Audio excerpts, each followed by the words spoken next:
भारत की बड़ी कूटनीतिक जीत। बड़ी खबर क्या है? कतर में सजा पाए 8 पूर्व नौसैनिकों की रिहाई हो गई है। रिहाई के बाद 7 भारतीय स्वदेश लौट भी गए हैं। कतर में सभी को सुनाई गई थी फांसी की सजा। भारत सरकार ने फैसले का स्वागत किया। विदेश मंत्रालय ने कतर सरकार का शुक्रिया किया।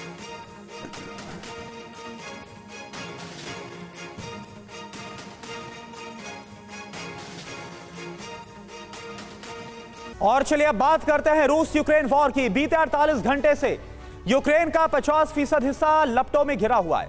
बीते 24 घंटे से रूस ने 1 मिनट के लिए भी बारूदी वर्षा को नहीं रोका। रूस के ड्रोन और मिसाइलों ने यूक्रेन के 15 शहरों को तबाह कर दिया है। खार्किव अग्निकुंड बन चुका है। दरअसल यह रूस के 5 शहरों पर किए गए हमले का प्रतिशोध है। यूक्रेन रूस में रेडिएशन विस्फोट करने की साजिश को रच रहा है और प्रतिशोध में किए गए हमलों से पुतिन ने संकेत दे दिया कि जिस तरह 48 घंटे में आधा यूक्रेन जला दिया गया, उसी तरह से कुछ ही मिनट में पूरे यूरोप को रेडिएशन के बवंडर से तबाह किया जा सकता है।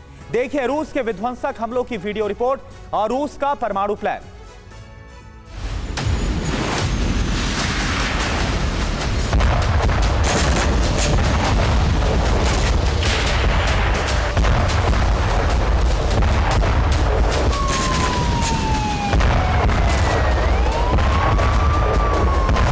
धधक उठा।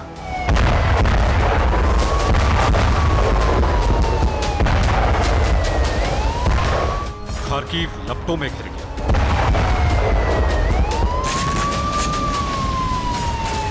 डोनेस्क, ज़ैपोरिज़िया, सूमी और लीमन सहित यूक्रेन के 15 से ज्यादा शहरों का परिचय पत्र यही आग की लपटें हैं, यही धमाके हैं।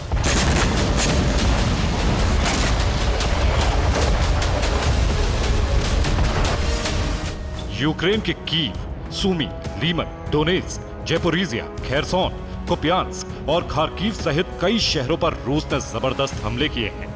इन ठिकानों पर 24 घंटे से रूस की बमबारी नहीं रुकी। रूस ने यूक्रेन के खार्किव पर ड्रोन हमले किए और इन हमलों के टारगेट पर खार्किव का यूक्रेनी तेल डिपो था।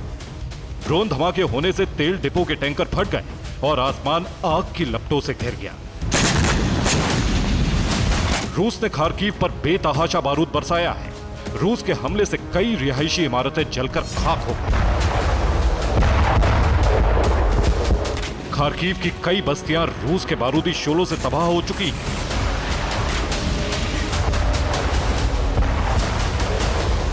खार्किव हमले में सबसे ज्यादा नुकसान हुआ है। रूस के ड्रोन हमले से तेल टैंकर में बड़ा विस्फोट हुआ और जहां जहां तक तेल बिखरा, उतना इलाका आग की लपटों से घिर गया।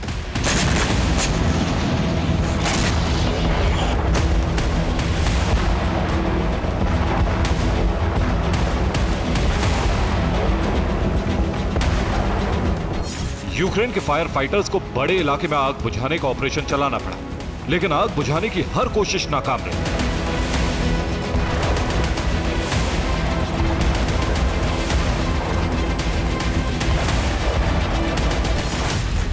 रूस के विनाशक हमलों के चलते खार्किव का बड़ा इलाका खाली कराना पड़ा है। खार्किव के कई रिहायशी इलाके जलकर खाक हो चुके हैं। लोग बर्फबारी के बीच सड़क पर रहने को मजबूर हैं।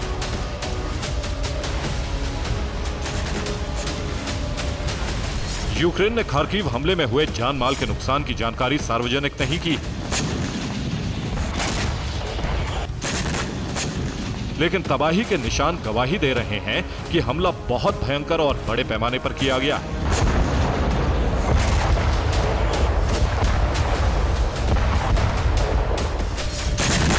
खार्किव में 24 घंटे से ज्यादा वक्त से आग बुझाने का काम और रेस्क्यू ऑपरेशन जारी है।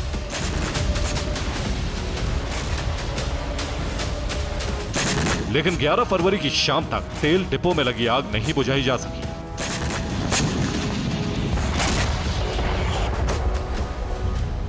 खार्किव का बड़ा इलाका अभी भी धधक रहा है। आग में जलकर खाक हो चुके मकानों में रेस्क्यू ऑपरेशन जारी है।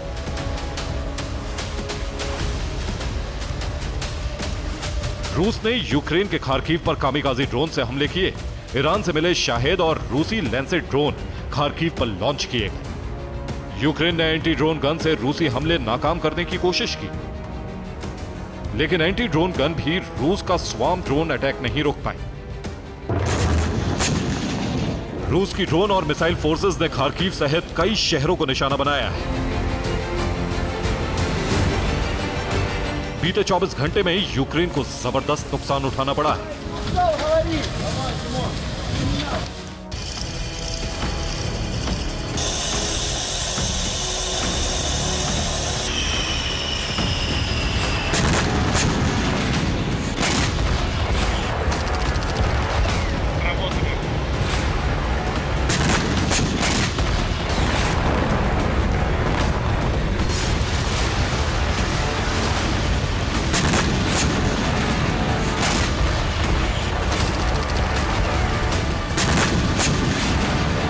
खार्किव की आबादी के बीच यूक्रेनी सैन्य ठिकानों पर ड्रोन हमलों के साथ साथ खार्किव में यूक्रेन के हथियार गोदामों पर भी बमबारी की गई।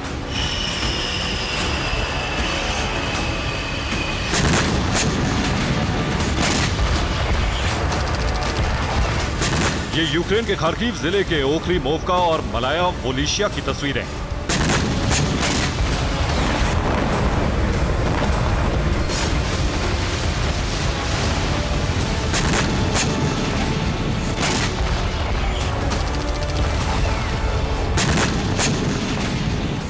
रूसी मिसाइल फोर्सेस ने इन क्षेत्रों में फाब 500 गाइडेड बम से हमले किए। इन हमलों में यूक्रेन के हथियार और ड्रोन गोदाम तबाह कर दिए गए।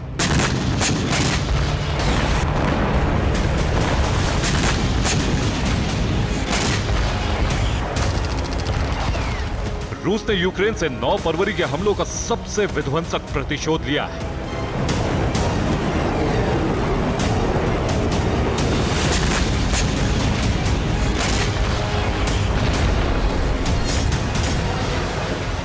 दरअसल पूर्व सेना प्रमुख जालूजनी को हटाने के बाद जेलेंस्की ने अपने भरोसेमंद अलेक्जेंडर साइरस्की को यूक्रेन का नया सेनाध्यक्ष बनाया है। नए जनरल ने प्रतिबद्धता दिखाने के लिए 9 फरवरी को रूस के 5 शहरों पर हमले किए।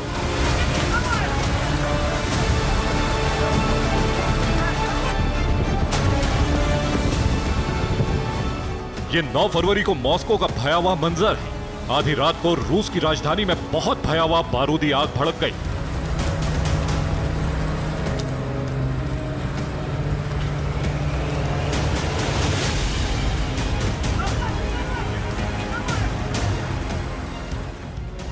पुतिन के गृहनगर सेंट पीटर्सबर्ग में भी एक के बाद एक कई धमाके किए गए। यूक्रेन के विस्फोट के बाद सेंट पीटर्सबर्ग में कई सरकारी इमारतों में आग लग गई। इस आग की जद में कई घर भी आ गए।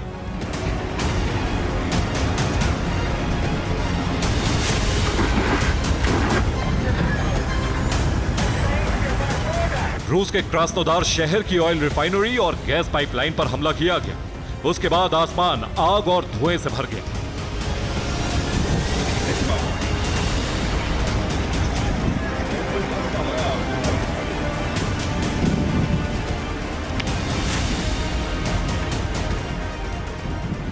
जिस वक्त सेंट पीटर्सबर्ग में हमला हुआ उसी वक्त रूस का बेलगोरोद भी दहल गया।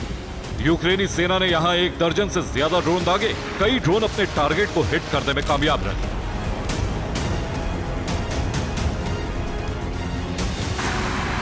इज़ेस्क शहर में यूक्रेनी सेना ने रूस के परमाणु सेंटर पर प्रहार कर दिया। यहां रूसी सेना को बहुत बड़ा नुकसान पहुंचा। एटमी सेंटर पर हमले के बाद से ही पुतिन और क्रेमलिन क्रोध से भर गए।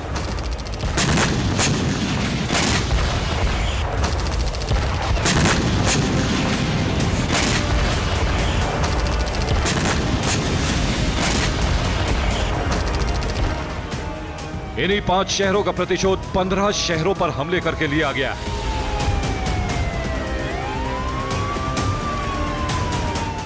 दरअसल यूक्रेन के नए सेना प्रमुख की कोशिश है कि रूस के परमाणु केंद्रों को निशाना बनाया जाए। यूक्रेन के नए जनरल रूस में रेडिएशन विस्फोट कराना चाहते हैं। इसीलिए रूस के इज़ेस्क परमाणु केंद्र पर हमला किया गया। पुतिन ने ऑयल डिपो पर सटीक हमला करके चेतावनी जारी कर दी। रूस ने संकेत दे दिया है कि यूक्रेन के ज़ैपोरिज़िया रिएक्टर का हाल खार्किव के तेल डिपो जैसा हो सकता है।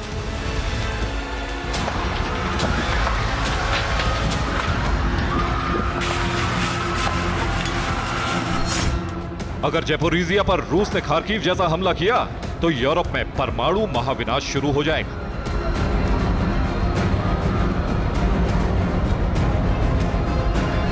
यूक्रेन के 15 शहरों पर हमला करके पुतिन ने नाटो को जता दिया है। 9 फरवरी जैसे हमले रूस पर दोबारा हुए तो यूरोप अपने विनाश का जिम्मेदार खुद होगा। Bureau report, TV9 Bharatvarsh. Qatar में सजा पाए 8 पूर्व नौसैनिकों की रिहाई हो गई है। रिहाई के बाद 7 भारतीय स्वदेश वापस पहुंचे। ये देखिए तस्वीरें आपके सामने। 7 जो नौसैनिक है भारतीय वो वापस आ गए हैं भारत। कतर में सभी को सुनाई गई थी फांसी की सजा। भारत सरकार ने फैसले का स्वागत किया है। कतर सरकार के विदेश मंत्रालय ने कतर सरकार का शुक्रिया किया। तो ये तस्वीर इस वक्त हम आपको दिखा रहे हैं। कतर से 8 भारतीय रिहा किए गए जिन्हें मौत की सजा दी गई थी। लेकिन आप देखिए बड़ी कूटनीतिक जीत ये भारत सरकार की। और अब जब इन सब की रिहाई हुई है और ये भारत लौटे हैं तो भारत सरकार ने भी शुक्रिया किया है कतर के फैसले के। यहाँ के वाकई बहुत खुशी हो रही है कि वापस इंडिया पहुँच गए हम सेफ एंड साउंड। और definitely honourable prime minister Shri Modi को धन्यवाद करना चाहेंगे कि उनके पर्सनल इंटरवेंशन से ये पॉसिबल हुआ। और गवर्नमेंट ऑफ कतार के हिज एक्सेलेंसी द अमीर को कि उन्होंने ये होने दिया।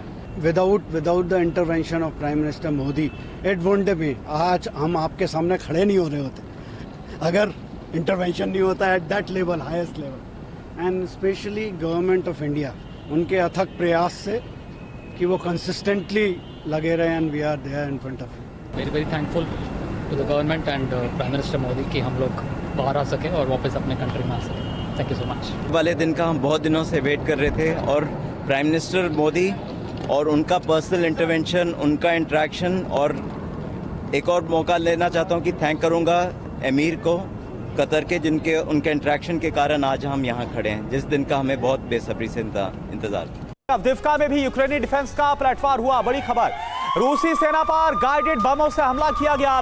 यूक्रेन के हमले में कई रूसी सैनिकों की मौत। यूक्रेनी 110 ब्रिगेड का अवदिव्का में बड़ा हमला हुआ। तस्वीरें आप देखिए।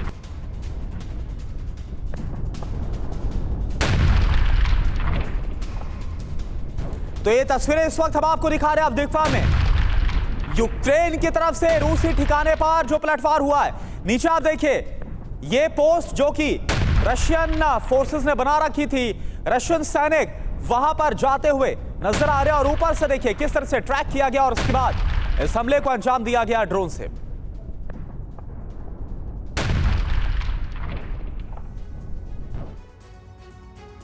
तो मार्च के महीने में तय हो जाएगा कि युद्ध आखिर किस दिशा में जाएगा।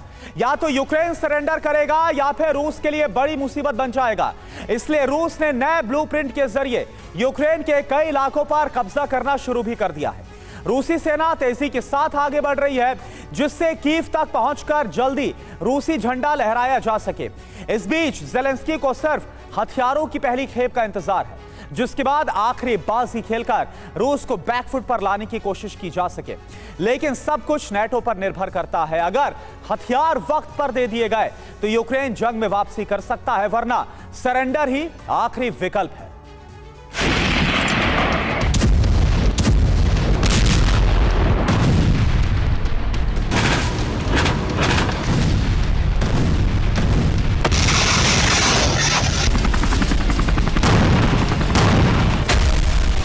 मिडिल ईस्ट में फंसे अमेरिका से मदद की उम्मीद करीब करीब खत्म हो चुकी है।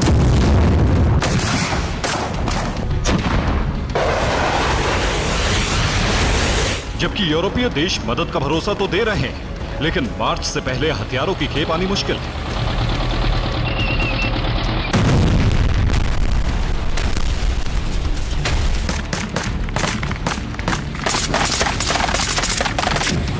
अब सवाल उठ रहा है, क्या यूक्रेन मार्च तक युद्ध में टिक पाएगा?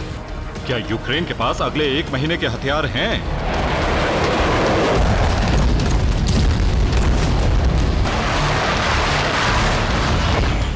इन सवालों का जवाब यूक्रेन पर हो रहे ये हमले दे रहे हैं, जिन पर यूक्रेन पलटवार भी नहीं कर पा रहा है।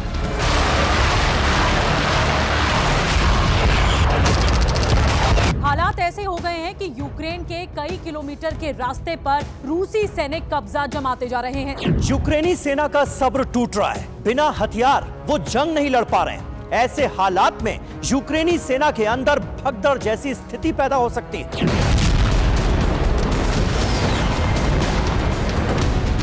ISW यानी institute for the study of war की एक रिपोर्ट के मुताबिक यूक्रेन के पास हथियार और गोला बारूद की जबरदस्त कमी हो गई है। यूक्रेन को अब भरोसा नहीं रह गया है कि अब पश्चिमी देश उसकी मदद करेंगे।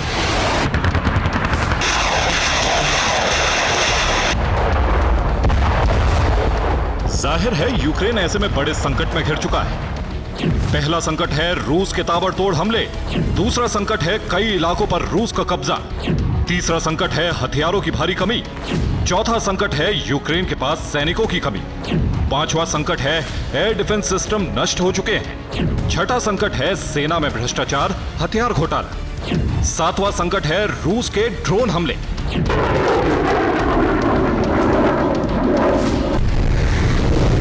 इन सारे संकटों में सबसे बड़ा संकट रूस के ड्रोन हमले हैं।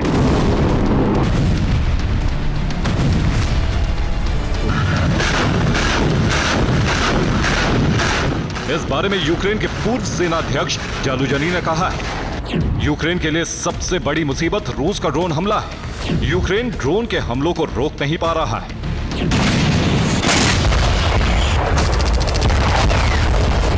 दरअसल रूस ने पिछले साल से यूक्रेन पर ड्रोन अटैक पर फोकस किया, जिससे खार्कीव से लेकर कीव तक हमले किए।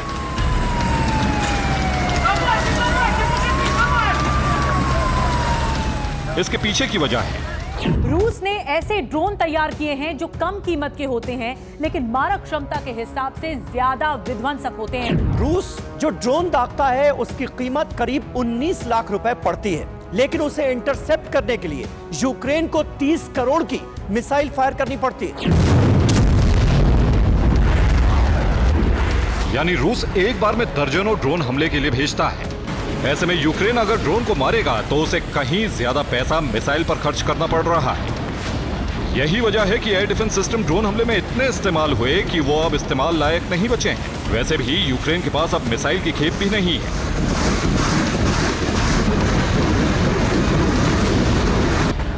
हालांकि अब नाटो देश हथियारों की नई खेप जल्द ही भेजने की तैयारी में है, जिससे यूक्रेन की तबाही को रोककर उसकी युद्ध में वापसी कराई जा सके।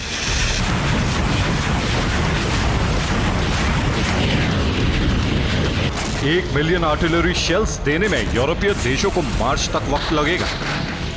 इस बीच रूस ज़ैपोरिज़िया, बाखमुत और कुपियांस्क पर कब्जा कर सकता है, क्योंकि वो लुहांस्क से तेजी से आगे की तरफ बढ़ रहा है। ऐसे में यूक्रेन को सुरक्षा के लिए ज्यादा हथियार चाहिए। अमेरिकी सीनेट में 95 बिलियन इमरजेंसी पैकेज के लिए जल्द ही वोटिंग हो सकती है। अगर वोटिंग में फैसला होता है कि पैकेज दिया जाए तो भी मदद इजराइल और यूक्रेन में बटेगी, जिसमें से ज्यादा हिस्सा इजराइल को जाएगा। यानी यूक्रेन को मदद मिल भी जाती है, वो रूस को रोकने में नाकाफी होगी।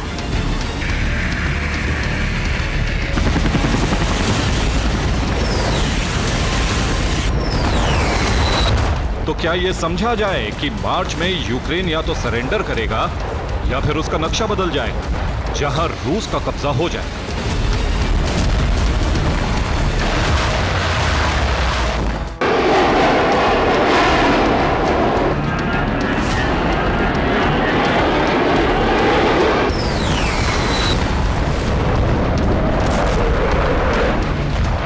यूक्रेन को तबाह होने से अब सिर्फ नाटो ही बचा सकता है, क्योंकि अगर हथियार नहीं मिलेंगे तो यूक्रेन जंग नहीं लड़ सकता। यही वजह है कि यूक्रेन को मदद देने के लिए नाटो देशों में सहमति बनती जा रही है।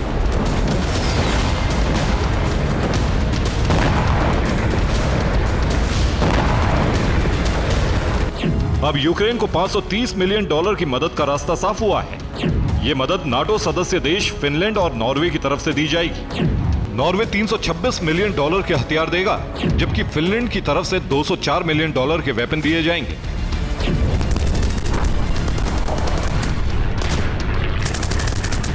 खास बात यह कि यूक्रेन की मदद के लिए लिथुआनिया, एस्टोनिया और लातविया जैसे छोटे देश भी सामने आए हैं।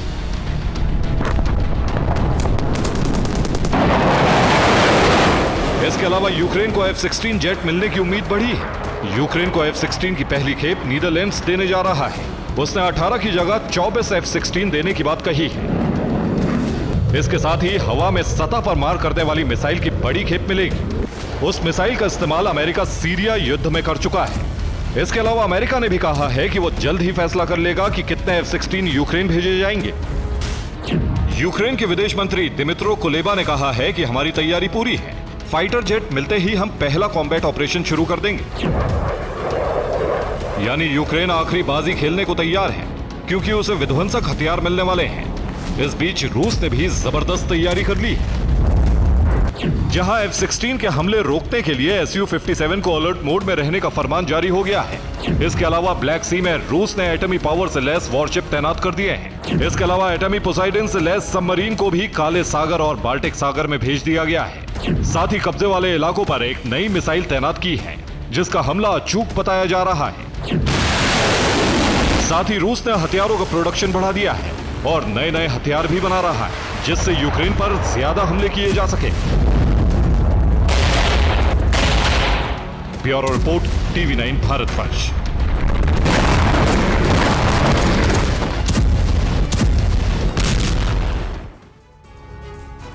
और युद्ध से जुड़ी एक और बड़ी खबर, यूक्रेन के मिकोलाइव शहर पर रूस की ड्रोन स्ट्राइक। मिकोलाइव के रिहायशी इलाके को टारगेट किया गया।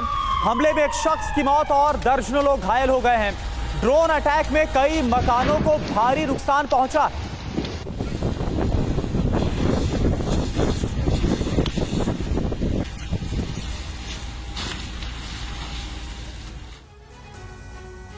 और अब बात करते हैं गाजा युद्ध की। गाजा में हमास के खिलाफ इजराइल ने ऑपरेशन तेज कर दिया है और इसके साथ ही अंतर्राष्ट्रीय स्तर पर बन रहे दबाव को घटाने के लिए डिप्लोमेटिक मिशन को भी तेज करने का फैसला लिया गया है। दरअसल IDF यानी कि इजरायली डिफेंस फोर्स पर आरोप लगते रहे कि गाजा की सार्वजनिक सुविधाएं जैसे अस्पताल, राशन की दुकानें और सरकारी दफ्तरों को गिराकर गाजा को निर्जन बनाने की कोशिश की जा रही है। अब इजराइल इस सोच को बदलने के लिए वैश्विक अभियान को चलाने वाला है। देखिए क्या है इजराइल का पूरा प्लान।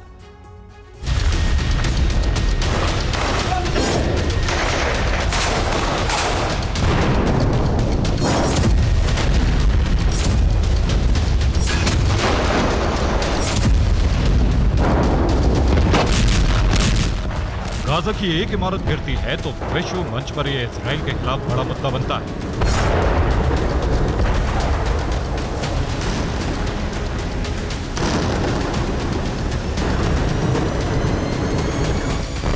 गाजा के धार्मिक स्थल, स्कूल, कॉलेज, यूनिवर्सिटी, सरकारी दफ्तरों और अंतर्राष्ट्रीय संस्थाओं के दफ्तरों पर IDF की स्ट्राइक होती है।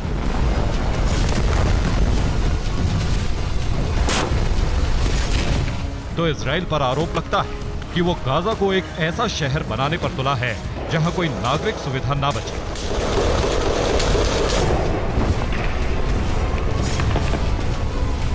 और इस तरह फिलिस्तीनियों को गाजा छोड़ने पर मजबूर किया जा रहा है। इजराइल पर गाजा में युद्ध विराम लागू करने का दबाव बढ़ रहा है। यहां तक कि उसके सहयोगी देश भी ये कह रहे हैं कि हमास शक्तिहीन हो चुका है और अब युद्ध लड़ने का कोई फायदा नहीं।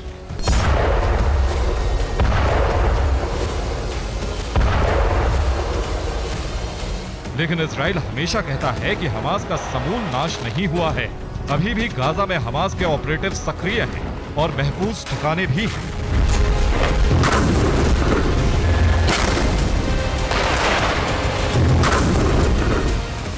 इजराइल ने 11 फरवरी को दुनिया के सामने इसके प्रमाण रखे हैं।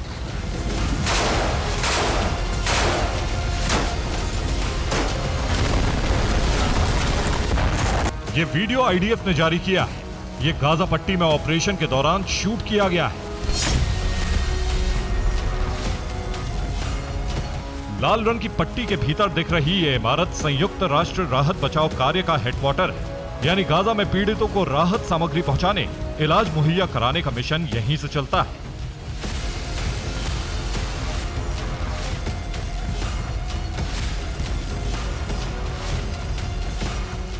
लेकिन इजराइल ने इस इमारत के नीचे हमास का महफूज ठिकाना खोज निकाला है। इमारत के पास खुदाई करने के बाद इसके नीचे एक सुरंग का मुहाना मिला।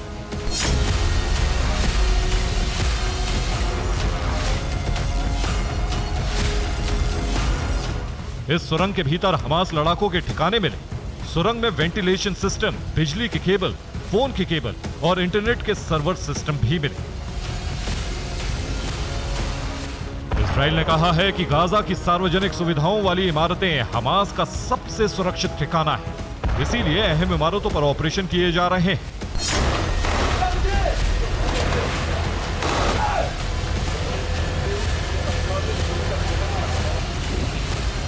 इजराइल पर दबाव है कि गाजा की ऐसी इमारतों को नष्ट ना किया जाए जो राहत बचाव के काम के लिए प्रयोग की जा रही है, और इसी आधार पर इजराइल की मानवता विरोधी छवि गढ़ी जा रही है।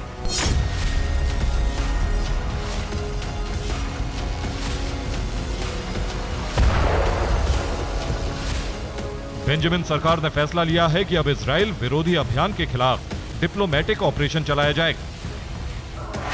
बेंजामिन सरकार इजराइल के राजदूतों का एक प्रतिनिधिमंडल तैयार कर रही है। इजराइल के राजनयिक सार्वजनिक मंचों पर हमास के सहयोगियों के खिलाफ सबूत पेश करेंगे। इन सबूतों से साबित किया जाएगा कि अंतर्राष्ट्रीय संस्थाओं के दफ्तर, अस्पताल, कॉलेज और यूनिवर्सिटी हमास के आतंकी ठिकाने हैं।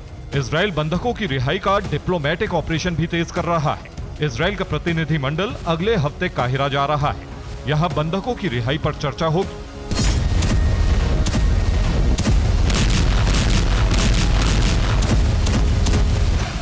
अगर इजराइल और हमास के बीच कुछ शर्तों पर समझौता होने के बाद बंधकों की रिहाई का रास्ता खुलता है तो गाजा युद्ध विराम हो सकता है, वरना आईडीएफ का ऑपरेशन रुकने की कोई उम्मीद नहीं। Bureau report, TV9 भारतवंश।